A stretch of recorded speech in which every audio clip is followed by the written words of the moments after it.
Boleh jadi semua agama itu punya konsepsi yang sama dalam aspek muamalat, interaksi sosial yang membawa norma-norma kehidupan dalam ragam interaksi sosial.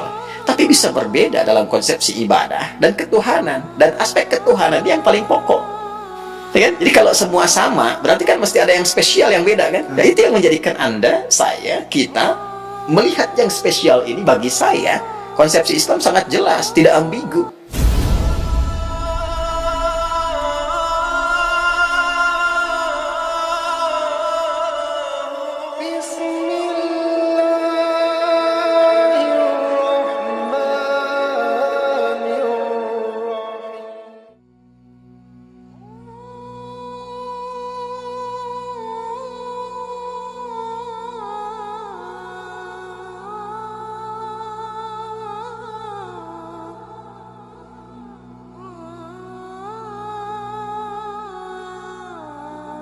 Konsepsi agama itu kan bisa diuji dalam 3 aspek, ya.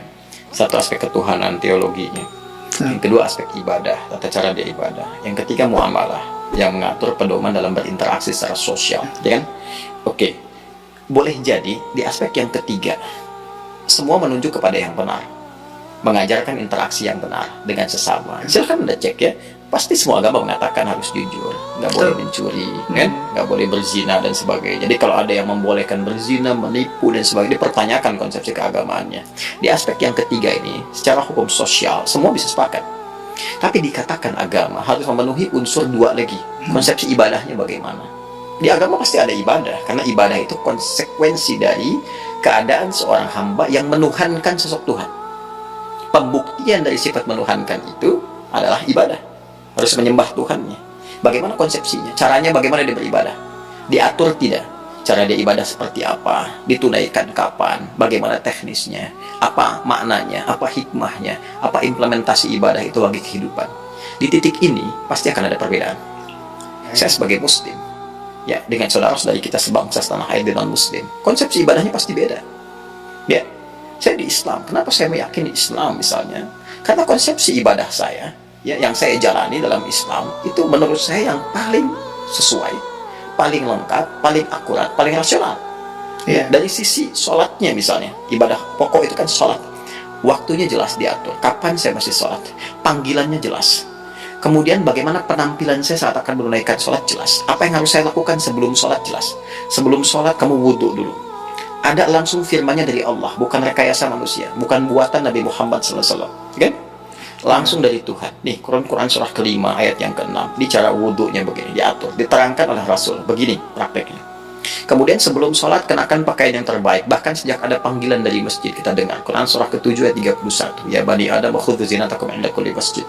Kemudian setelah itu diatur bagaimana cara memulai ibadahnya. Dari mulai takbir pembuka sampai dengan salam. Dijelaskan selain cara, maknanya apa? Kenapa tangannya begini? Kenapa bacaannya ini? Artinya apa? Hikmahnya apa? Lalu kaitan dengan implementasi kehidupannya bagaimana? Apa dampak sholat kepada kehidupan? Turun banyak ayat. Inna sholata tanha 'anil fahsya'i wal munkar. Quran surah ke-29 ayat ke-45. Nanti sholat ada kaitan dengan ketenangan hati, sholat kunci kebahagiaan, kesuksesan, dan dibuktikan oleh jejak sejarah. Orang-orang dulu ketika dia sholatnya benar, terjadi itu semua. Nah, ini yang menjadikan kita yakin sebagai Muslim memeluk Islam.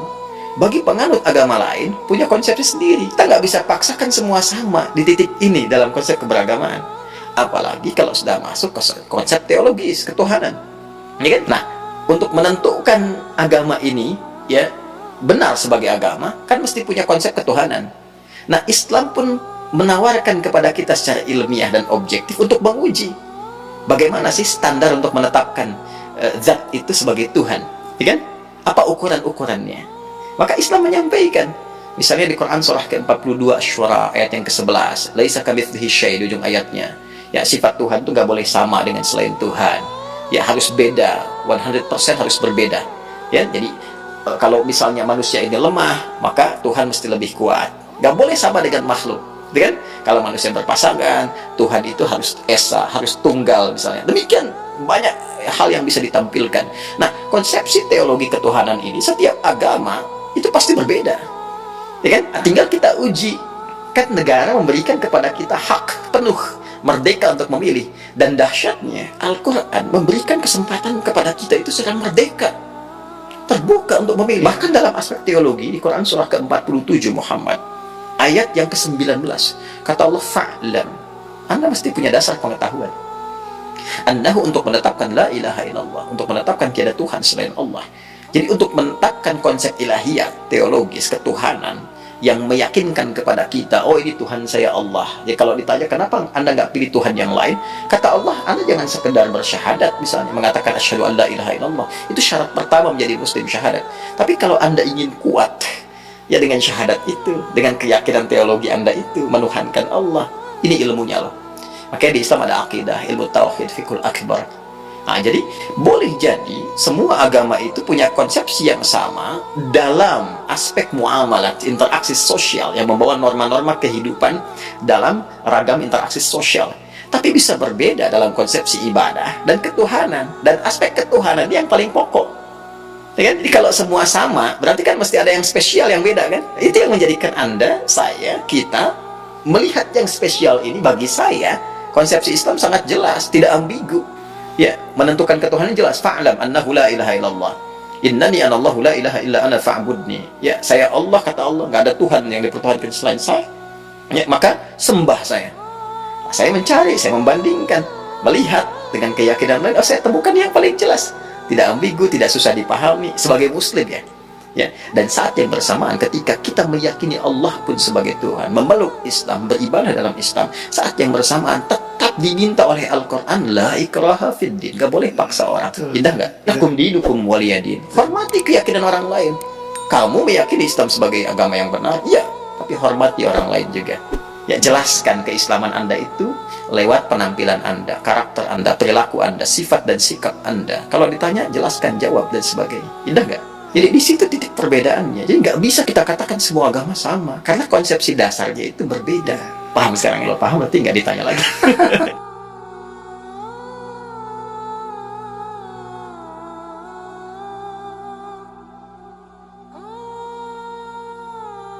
Ya, bisa disimpulkan demikian toleran dalam aspek-aspek yang perlu ditoleransi. Dan nah ini ekspresi toleransi itu pun sesuai dengan kebutuhannya. Jadi jangan berlebihan juga. Nggak bisa toleran itu misalnya, wah ini lebih berkembang lagi, ikut-ikutan beribadah sesuai dengan agama-agama orang lain. Karena nggak bisa toleransi ikut ke tempat ibadah orang.